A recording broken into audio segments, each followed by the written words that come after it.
Socratica presents The Princess and the Pea.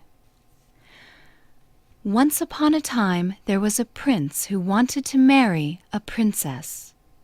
But she would have to be a real princess. He traveled all over the world to find one, but nowhere could he get what he wanted.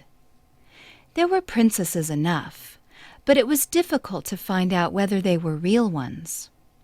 There was always something about them that was not as it should be. So he came home again and was sad, for he would have liked very much to have a real princess. One evening a terrible storm came on. There was thunder and lightning, and the rain poured down in torrents. Suddenly a knocking was heard at the city gate, and the old king went to open it. It was a princess standing out there in front of the gate. But good gracious, what a sight the rain and the wind had made her look! The water ran down from her hair and clothes.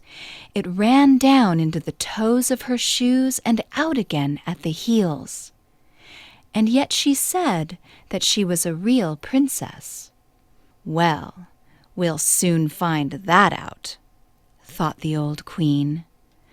But she said nothing, went into the bedroom, took all the bedding off the bedstead, and laid a pea on the bottom.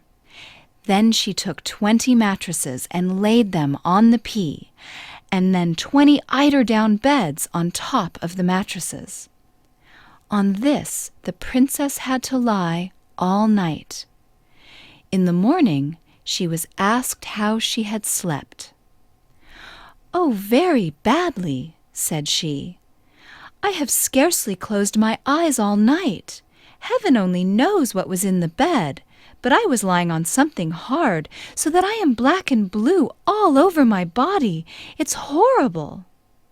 Now they knew that she was a real princess, because she had felt the pea right through the 20 mattresses and the 20 eider-down beds. Nobody but a real princess could be as sensitive as that.